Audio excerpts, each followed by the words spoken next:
Iain, can you quickly tell us about that film, kind of where it came from, inspirations? Did you write it yourself? You wrote it yourself? Yeah, basically I just wanted to make a short film so there's no dialogue in it apart from the one line. But the main inspiration that came from it is I just bought myself a new camera and needed a test. That was it. So yeah, I mean, it's actually a very well written piece, and it's got some, I think myself, it's got some very good cinematic moments, especially at the very end with the tracking shot. Yeah. Really well done. Did you have a crew behind you, or was it kind of majority yourself?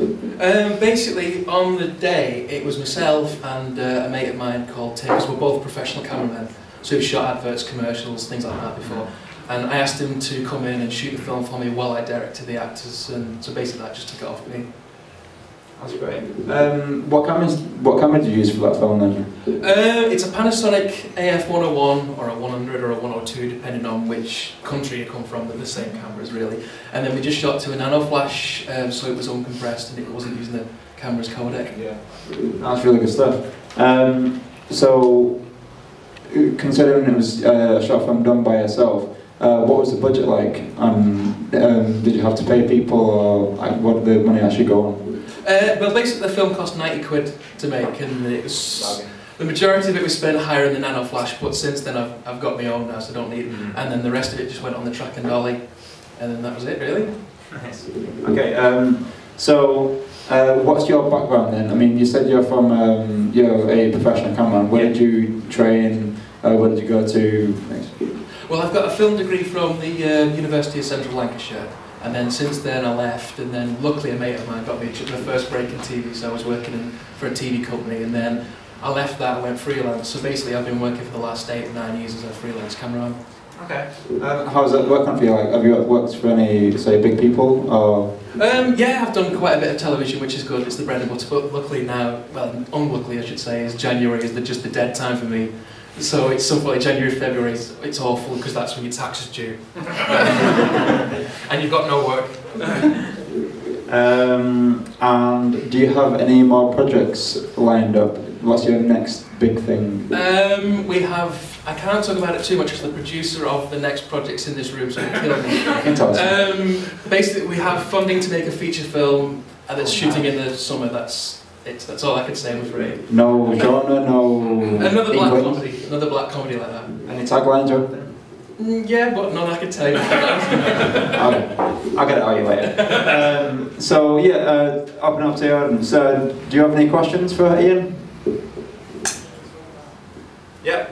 Just out of interest, with there being no dialogue, as a director, how do you go about, what's your first steps with the actors? How would you tackle, because it's, when you've got dialogue, obviously it's obvious how you go and approach it, each director's different. How would you do it with there being no dialogue within there? Well, luckily the 2 actors that were in it, well the 3, but the 2 main ones, Chris and John, I'm very close to, they're very good friends, I've been in plays with myself with them. We've got Big Chris who's sat right there slap bang in the middle of everyone.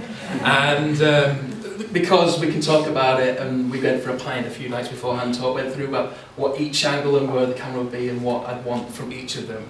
There was very little rehearsal needed, and they got it straight away because obviously I trust Chris and John.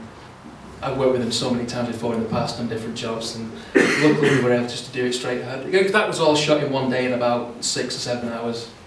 That's really impressive actually. So in that case, do you work in a collaborative way? You do kind of get the bare bones and then work with people to the point where it's fully fleshed out, or do you kind of try to get the finished piece before you show people?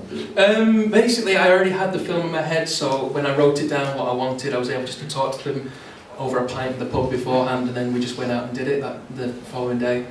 That's great. Any more questions? Where did you get your music from? It's basically a company called Audio Network. You can get it off the thing. But what we've done is since then we've re-edited it a bit, tweaked it, and luckily a mate of mine works for a post-production house, so he's going to regrade it and redo the sound mix, and then the editor's mate is going to then recompose the music. So that's all the music you just heard is from a thing called Audio Network, which basically when you've gone through that and you watch television, it's amazing how many tunes you hear off commercial. Like I watched Ricky Gervais's new one, Life's Too Short, and pretty much every single piece of music in that I knew from that website, and it's amazing how many different commercials and adverts and television programs just take it off this website, and you have to pay very little amount of money for the music you can get off that website. It's very good, decent stuff. That's great stuff. That's really good. Any more questions? Yep. Yeah, well, finally, if you were to change anything at all about film, the way to reshoot or re-edit, do you have anything in mind? Well, like I just said, it has been that's what you said is it's not a rough cut, but it's the cut since, and we have re it again. We basically tightened the grooving, and